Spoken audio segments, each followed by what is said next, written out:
মাঘ বিহুৰ দিনা ৰাতিপুৱা শুই উঠি মেজিৰ জুইত অৰ্পণ কৰক এইবিধ বস্তু।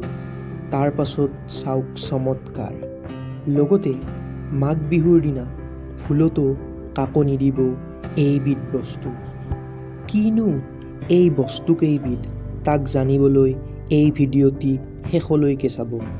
ভিডিঅ'টি আৰম্ভণি কৰাৰ আগতে আপোনালোক সকলোলৈ মাঘ বিহুৰ আন্তৰিক শুভেচ্ছা আৰু অভিনন্দন জনালোঁ। আপোনালোকৰ মাঘ বিহুটি যেন ভালে কুশলে সুখ সমৃদ্ধিৰে পাৰ হৈ যায়। নমস্কাৰ বন্ধুসকল, মই মানস কেবি আৰু আপোনালোকে চাই আছে আমাৰ চেনেল জ্ঞান মন্ত্ৰ। যদি এতিয়ালৈকে আপোনালোকে আমাৰ চেনেল জ্ঞান মন্ত্ৰ ছাবস্ক্ৰাইব কৰা নাই তেন্তে পলম নকৰি ছাবস্ক্ৰাইব কৰি থওক।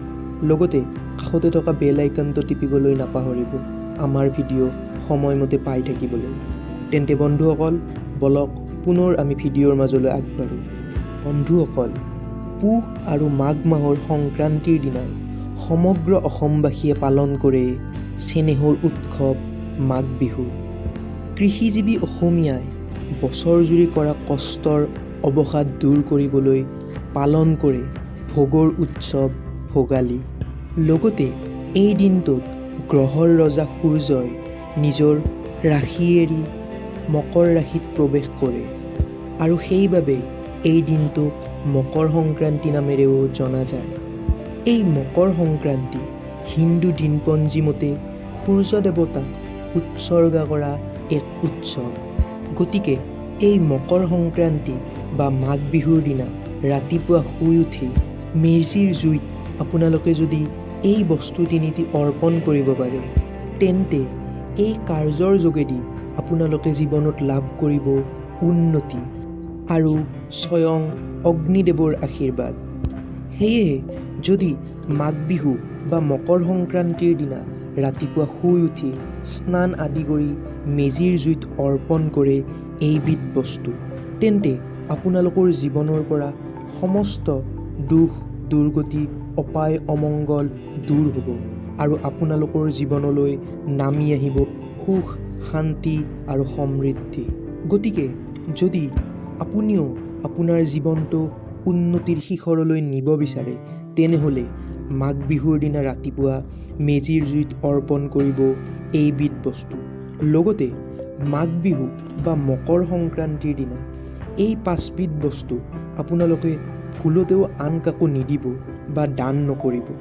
কিনো এই বস্তুকেইবিধ তাক জনাৰ আগতে যদি আপোনালোকে আমাৰ চেনেলটো এতিয়ালৈ ছাবস্ক্ৰাইব কৰা নাই তেনেহ'লে ছাবস্ক্ৰাইব কৰি থ'ব।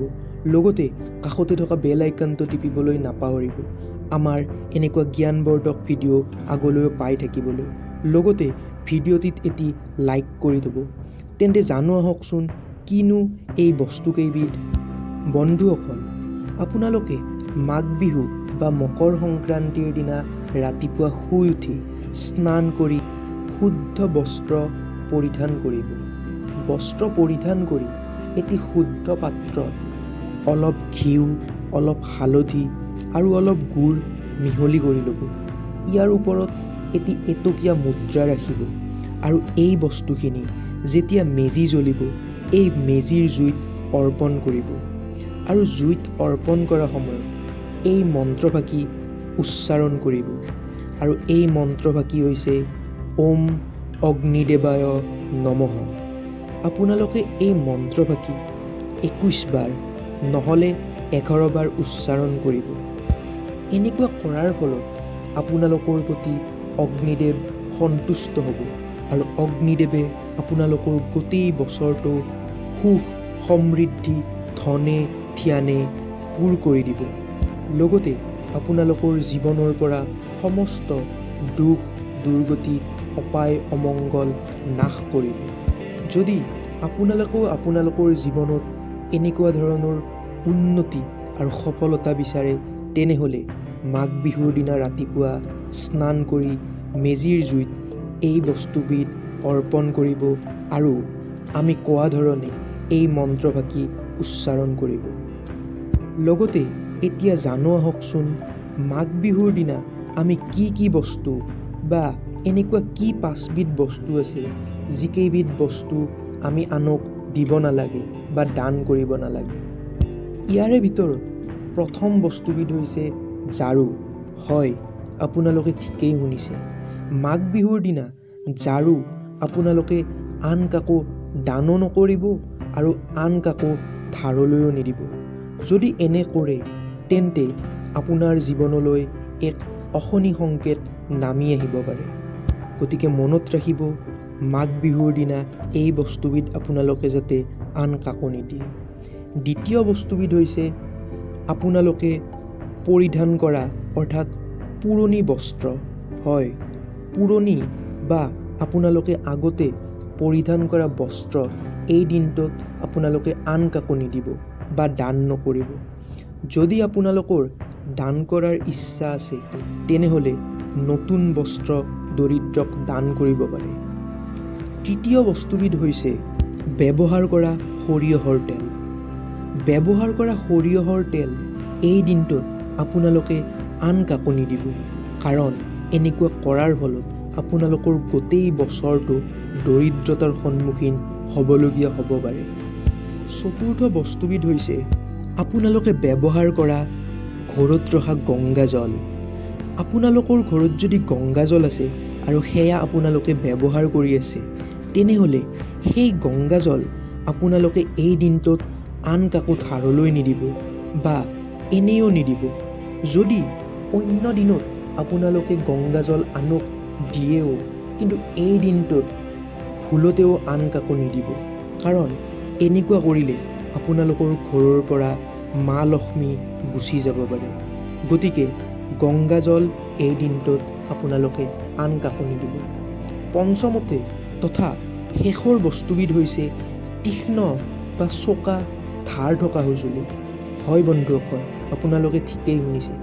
তীক্ষ্ণ চোকা বা ধাৰ থকা সঁজুলি এই দিনটোত আপোনালোকে কাকোৱে নিদিব।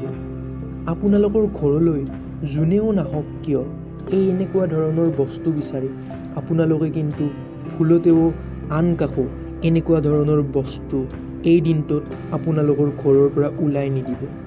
কাৰণ কোৱা হয় যে এনেকুৱা কৰাৰ ফলত আপোনালোকৰ গোটেই বছৰটো অশুভ শক্তিয়ে বিনাশ কৰিব পাৰে। গতিকে যাতে এনেকুৱা ধৰণৰ ভুল আপোনালোকে ভুলতেও নকৰে। গতিকে বন্ধুসকল, আমি উল্লেখ কৰা এই 5বিধ বস্তুৰ কথা আপোনালোকে মন মগজুত সুমুৱাই ল'ব আৰু এই বস্তুকেইবিধ আপোনালোকে আন কাকো নিদিব। তেন্তে বন্ধুসকল, আপোনালোকলৈ পুনৰ ভোগালী বিহুৰ আন্তৰিক শুভেচ্ছা আৰু অভিনন্দন জ্ঞাপন কৰিলোঁ।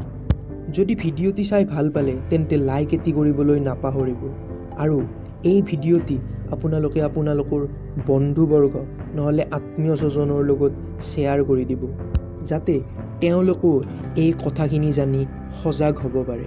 তেন্তে বন্ধুসকল, আজিলৈ আপোনালোকৰ পৰা বিদায় মাগিছোঁ। পুনৰ জ্ঞানবৰ্ধক ভিডিঅ'ৰ সৈতে আপোনালোকৰ মাজত অহাৰ প্ৰতিশ্ৰুতিৰে